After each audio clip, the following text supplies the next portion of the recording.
Book అయిన V6 వడ్లపై అప్పుడాలా ఇప్పుడిలా double standard అంటూ trolls.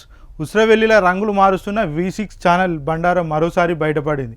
రైతులు పండించిన ధాన్యాన్ని క్వింటల్కు ₹500 బోనస్ ఇస్తామని కాంగ్రెస్ నాయకులు హామీ ఇచ్చారు. తీరా అధికారంలోకి వచ్చిన తర్వాత ప్రశ్నిస్తే సన్నాలకు మాత్రమే బోనస్ వర్తిస్తుందని మాట మార్చారు. దీంతో రైతులు తీవ్ర ఆగ్రహం వ్యక్తం చేస్తున్నారు.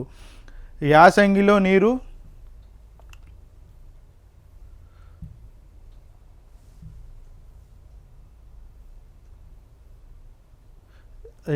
నీరు తక్కువ ఉంటుంది. ఆ సమయంలో సన్నాలను పండిస్తే నష్టం వాటిల్తుందని రైతులు వాపుతున్నారు. అయితే ఈ సన్నాల విషయంలో పలుమార్లు వార్త రాసిన V6 గతంలో 2020 సంవత్సరంలో సన్నవడ్లు పండిస్తే రైతులకు చాలా నష్టం కలుగుతుందని పేర్కొన్నారు. ప్రభుత్వం సూచించడంతో ఏకంగా 24 ఎకరాల్లో రైతులు సన్నాలు పండించారు.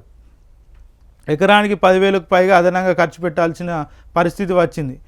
దొడ్డు వడ్ల కన్నా సన్నాలకు తక్కువ దిగుబడి వస్తాయని వార్తలు రాసింది. ఇక ఇటీవల రాసిన వార్తల్లో దీనికి పూర్తిగా భిన్నంగా రాసుకొచ్చింది.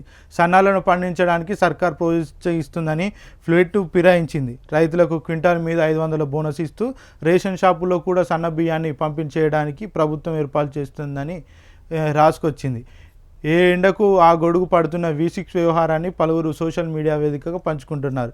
వీటిని చూసిన నెటిజన్లు V6 డబుల్ స్టాండర్డ్ పాటిస్తుందని మండుతున్నట్టయితే ఈడొక వార్త రాసి ఇక్కడ ఏంటంటే గతంలో V6 వెలుగు ఏ సంవత్సరం అంటే 2020 సంవత్సరం ఏమని రాసింది ఒకసారి చూసే ప్రయత్నం చేద్దాం. సన్నవడ్ల సాగుతో రైతులకు మస్తు నష్టాలని అక్టోబర్ 14, 2020 సంవత్సరంలో ఒక వార్త ప్రచురణ చేసింది. సర్కార్ పిలుపుతో 24 లక్షల ఎకరాల్లో సాగు,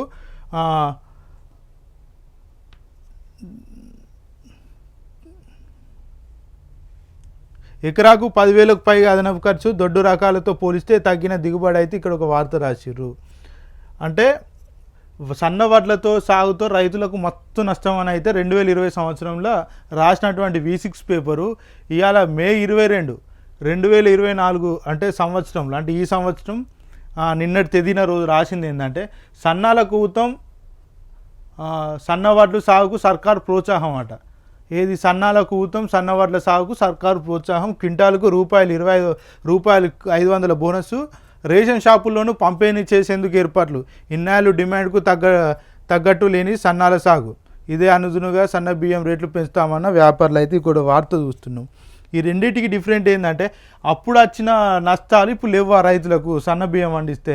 లేకపోతే ఇక్కడ ఏం జరుగుతుంది, V6 అప్పుడు ఎందుకు అట్లా రాసింది, మళ్ళీ ఇప్పుడు ఎందుకు ఇట్లా రాసింది. ఇప్పుడు చూసుకుంటే అప్పుడున్న నష్టాలు ఇప్పుడు రావా మరి? సన్న వడ్లు పండిస్తే ఇప్పుడు నష్టాలు రావు, ఎట్లా రావు మరి? ఎందుకు ఇప్పుడు లాభాలు వస్తాయా? సన్న బియ్యం పండిస్తే 500కు క్వింటాల్కి 500 బోనస్ ఇస్తున్నా సన్న బియ్యం కానీ రాసిరు ఇక్కడ. అంటే మిగతా దొడ్డు బియ్యం పండించడం రైతులు కాదా, అవి బియ్యం కాదా, వాటికి ఎందుకు ఇయ్యరు?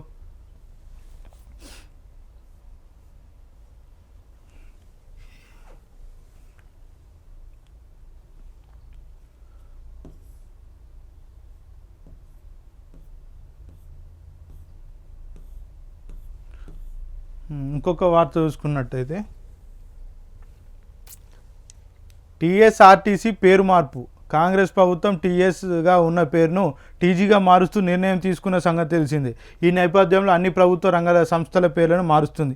బుధవారం TSRTC పేరును TGRTCగా మారుస్తూ నిర్ణయం తీసుకుంది. త్వరలో RTC లోగోను కూడా మార్పులు చేస్తామని అధికారులు ప్రకటించారు. ఇక ఇప్పటికే వాహనాలకు TS బదులుగా TG అని రిజిస్ట్రేషన్ విషయం తెలిసిందే.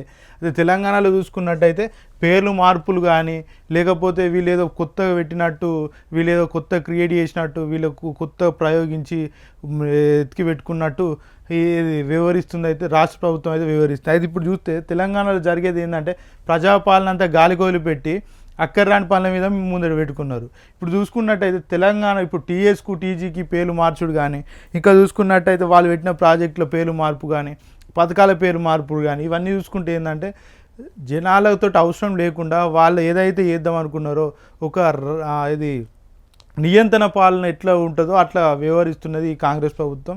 ప్రజలారా గమనించండి. ఇప్పుడైతే జరుగుతున్న రాబోయే రోజుల్లో కూడా కాంగ్రెస్ ప్రభుత్వం ఎట్లా అంటే చాలా వరకు అయితే ప్రజలను నష్టపోయే విధంగా సామాన్యుల